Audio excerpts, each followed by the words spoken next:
pouco se espera que o dólar oscile, mas em alguns momentos, como as notícias sobre crise política, elas criam situações polêmicas, pode acontecer, como na quinta-feira negra, de o dólar disparar, mas depois ele se ajusta.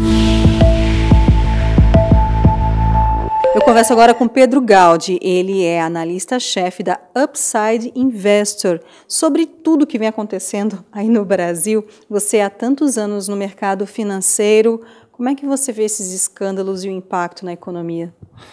Então, bom, primeiro obrigado aí pela gente fazer essa participação. Bom, vamos lá. A economia mundial ela está passando por uma fase de recuperação, entre aspas, né? A gente vê nitidamente os Estados Unidos melhorando.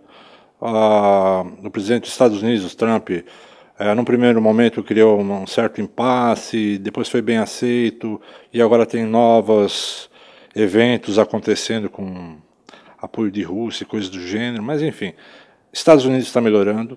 A China, ela cresceu forte no primeiro trimestre desse ano e no segundo trimestre ela arrefeceu. Então isso trouxe novamente uma preocupação, vide a questão do preço do minério de ferro. Ele subiu forte no primeiro trimestre e depois passou a cair, justamente relacionado com essa nova fraqueza da economia chinesa. Isso não quer dizer que a China vai crescer menos que 6%. Ela deve crescer 6,5%, ficar próximo dessa faixa, que é muito bom, considerando que ela cresceu por décadas 11%. Então, a gente tem China num momento de curto prazo de arrefecimento, Estados Unidos subindo, a Europa está recuperando, os indicadores na média estão vindo bons.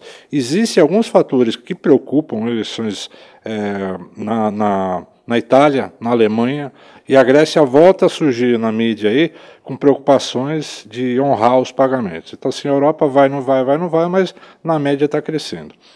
Aí a gente veio para o Brasil, né? Aí a gente tem que falar de Brasil. O Brasil passou um período muito triste nos últimos anos, né?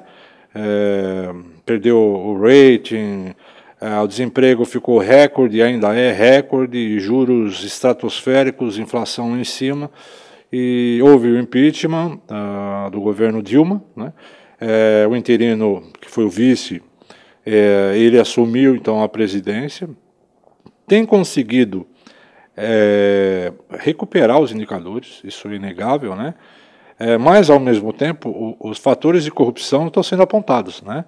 Então, desde que o Lava Jato veio vindo, até um pouco do impeachment veio do esclarecimento sobre o Lava Jato, a questão do Lava Jato, e agora veio a questão da delação premiada do presidente da JBS aqui do Brasil, né, que é uma empresa global hoje, é a maior empresa de frigorífico do mundo, né, ela nasceu no Brasil e ela conseguiu entrar em vários mercados, Austrália, Estados Unidos, Europa. Então ela é global e o Brasil hoje representa até pouco, né, quando você olha o grupo como um todo. E o presidente da JBS fez uma delação, uma gravação no caso, né, onde, com o presidente Temer, onde ele deu a entender, né, que existia algum relacionamento do presidente com esses escândalos de corrupção, até porque a JBS alimentava com recursos uma série de políticos, né, isso tudo está vindo à tona e criou-se um caos muito grande, até porque o momento do Brasil é de aprovar as reformas, né, a reforma previdenciária, que não é um fator de Brasil, isso é um fator no mundo todo, né, todos os países têm que rever suas formas de ter receita versus despesa controlada lá na frente, porque se você só aumentar a despesa vai quebrar, é o que aconteceu na Grécia e é o que pode acontecer no Brasil se não for feita a reforma. Então a reforma trabalhista, que o modelo no Brasil ele já está ultrapassado há muito tempo, e se criou um impasse que é justamente o apoio político do governo Temer para aprovar essas reformas.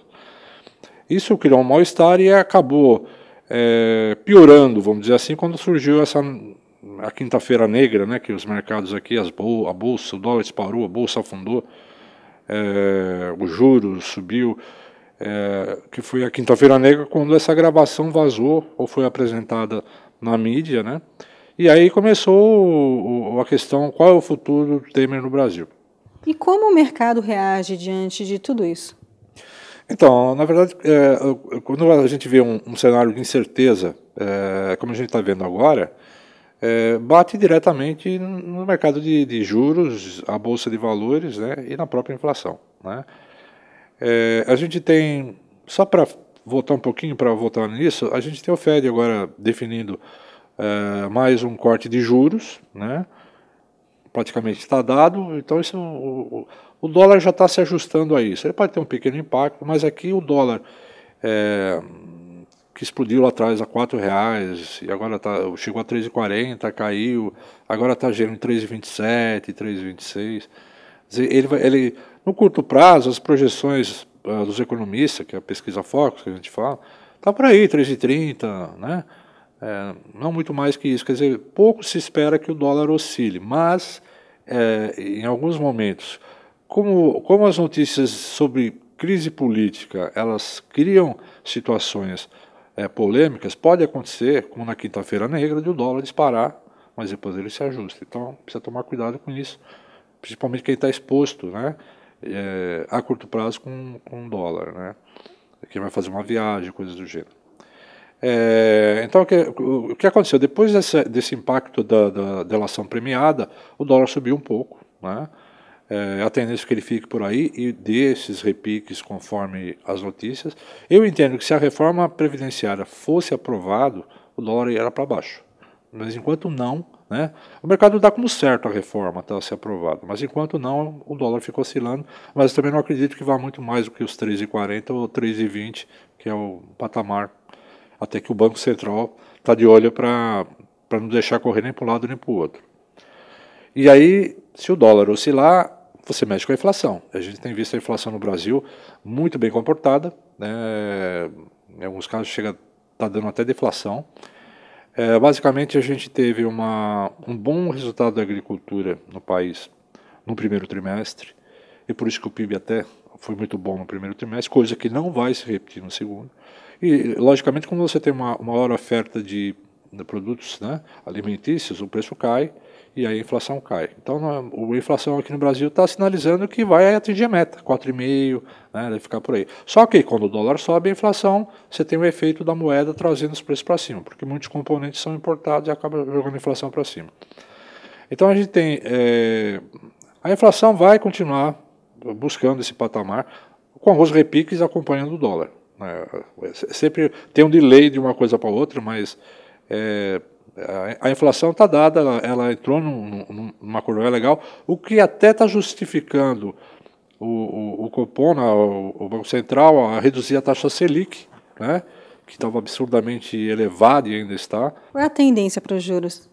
Então, na verdade, o que acontece? Antes e depois da Quinta-feira Negra. Antes da Quinta-feira Negra, a expectativa do mercado é que a taxa de juros fosse cair numa rapidez muito grande, né? Então, um corte de 1,25 agora, chegando ao final do ano, alguma coisa na faixa de 8%. Né? Então, você sair de 2 números para 8, quer dizer, é ideal? Ainda não, mas no Brasil não tem histórico de juros baixos. Né? Isso é uma coisa que até...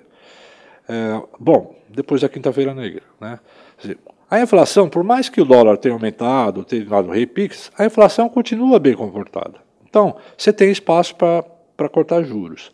Só que, nesse ambiente de certeza, o pessoal do Copom vai ser mais cauteloso. Então, não vem 1,25. Então, as apostas agora é que seja 1%, que ainda assim é bom, né? Vai ficar abaixo de 2 casas no final do ano? Tem tudo para ser. Tem tudo para ser. 8%, 9%? Tem tudo para ser, desde que o cenário econômico seja benéfico ao Brasil. Né? Eu entendo que se o governo Temer se arrastar sem ter força para tocar as reformas, tudo bem, ele vai colher os frutos da melhora da economia, que a gente está vendo isso de uma forma tímida, mas está acontecendo.